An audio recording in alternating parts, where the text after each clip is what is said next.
Well, good morning. In a few hours' time we'll be leaving this beautiful place. And as we've learned, Sanookville is beautiful, but it's also a town that has real issues with health and social care, with education, with child exploitation, and with all sorts of other issues relating to poverty. And that really is why non-governmental organisations like Mloptapang are so important here. Mloptapang services reach over 7,500 people, and their goal is to really make sure that children and young people in this region grow up happier, healthier and free from harm. Now, back in 2014, Andrew was awarded a grant from the Winston Churchill Memorial Trust. And as part of his fellowship travels, he came here to Cambodia. And when here, it was a chance meeting with Maggie Eno, one of the co-founders of Mloptapang, that led him to come up with the idea for SicKids. And Dr Bratati attended one of the seminars that Andrew did about his travels, and it was then that she was inspired to apply for a grant with SicKids to come out to Cambodia with us this week. Now, Bratati really loved the railway line story, but unfortunately this week we just couldn't pack into our busy schedule any outreach work out there. But as a final treat before we leave today, we brought her down to the railway line to see where it all began. So this is actually where it all started in 2014. So is this the place that you remember in Fairfield? You presented that big presentation, Railways Children? This is it. Oh, I can't believe it. So I'm here, you're witnessing where you were here.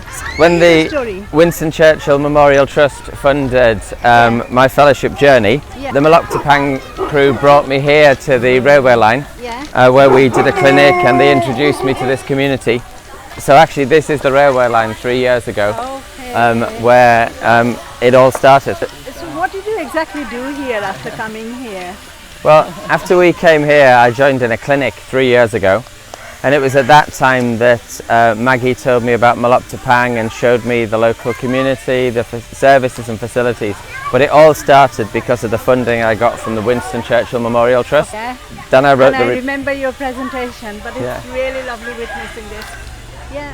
So did you actually do clinics here? So after I'd been here in 2014, I've been coming back to Cambodia ever since. Yes, and it's been absolutely brilliant doing clinics here every 2 years and learning from the people here in the community to see what actually we can learn for the UK. Yeah, so obviously there's a lot to learn from here, isn't it? The adaptability, flexibility and accommodativeness is amazing. Yeah.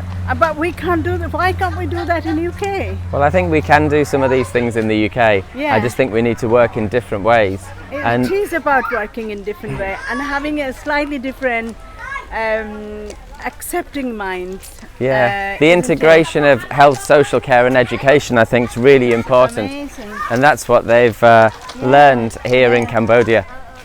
So it's really great to be able to come back here.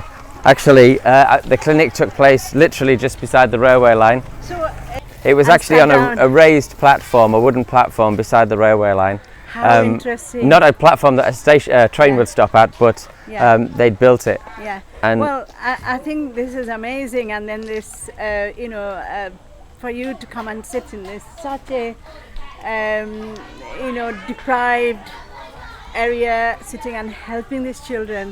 Thank you. Absolutely amazing.